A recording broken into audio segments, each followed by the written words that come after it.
Hi അസ്സാം വലൈക്കും, welcome back. അപ്പോൾ ഇന്ന് നമ്മൾ ഉണ്ടാക്കാൻ പോകുന്നത് റമദാൻ സ്പെഷ്യൽ ജീരകക്കഞ്ഞിയാണ്. അതിലേക്ക് കുറച്ച് വെള്ളം തിളപ്പിക്കുക, അതിലേക്ക് 1 ടേബിൾ സ്പൂൺ ഉലുവ ഇടുക. ഇനി 2 കപ്പ് നെയ്ച്ചോറിൻ്റെ അരി ഇട്ട് കൊടുക്കുക. 1/4 ടീസ്പൂൺ മഞ്ഞൾപ്പൊടിയും കൂടി ഇട്ടിട്ട് മൂടി വെച്ച് വേവിക്കുക. ഇനി അതിലേക്ക് അരക്കാൻ വേണ്ടുന്ന സാധനങ്ങൾ: 1 കപ്പ് തേങ്ങ, അതിലേക്ക് 4-5 അല്ലി ചെറിയ ഉള്ളിയും 1 ടേബിൾ സ്പൂൺ ജീരകവും കൂടി ചേർത്തിട്ട് നന്നായിട്ട് അരക്കുക. അതിനിടയിൽ സലീംക്ക മീൻ കൊടുന്നിട്ട് ഒരു സ്പെഷ്യലായിട്ട് എന്താ ഉണ്ടാക്കുന്നുണ്ട്. ഇനി നമുക്ക് കഞ്ഞി വെന്തിക്കണോ നോക്കാം.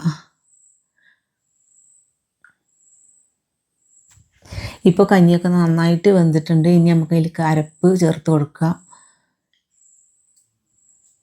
ഇനി ഇത് നന്നായിട്ട് മിക്സ് ചെയ്യുക. എന്നിട്ട് ഒരു തിള വന്നു കഴിഞ്ഞാൽ ഇറക്കി വെക്കാം. അതിലേക്ക് ആവശ്യത്തിനുള്ള ഉപ്പും കൂടെ നമുക്ക് ചേർത്ത് കൊടുക്കുക. ഇപ്പോൾ കഞ്ഞിയൊക്കെ വെന്തിട്ടുണ്ട്. ഇനി നമുക്കത് ഇറക്കി വെക്കാം. ഇനി മറ്റൊരു പാത്രം അടുപ്പത്ത് വെച്ചിട്ട് 1 ടേബിൾ സ്പൂൺ വെളിച്ചെണ്ണ ഒഴിക്കുക. അതിലേക്ക് 4-5 അല്ലി ചെറിയ ഉള്ളി അരിഞ്ഞത് ഇട്ടിട്ട് മൂപ്പിക്കുക. 1/4 ടീസ്പൂൺ മഞ്ഞൾപ്പൊടിയും കൂടെ അതിലേക്ക് ചേർത്ത് കൊടുക്കുക. ഉള്ളിയൊക്കെ നന്നായി മൂത്ത് വന്നിട്ടുണ്ട്. ഇനി അത് നമുക്ക് കഞ്ഞിയിലേക്ക് ചേർത്ത് കൊടുക്കാം.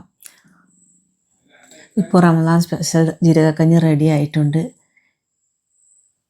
സലീം ഖാൻ്റെ ഫ്രണ്ട്സുകളൊക്കെ വന്നിട്ടുണ്ട്. അപ്പോൾ കഞ്ഞിയും സ്പെഷ്യൽ മീനും കൂടെ കൂട്ടിക്കണ്ട് അവർ കഴിക്കുന്നുണ്ട്. അപ്പോൾ ഇനി മറ്റൊരു വീഡിയോയുമായിട്ട് വരുന്നവരെ ഇൻഷാ അല്ലാഹ്. അസ്സലാമു അലൈക്കും.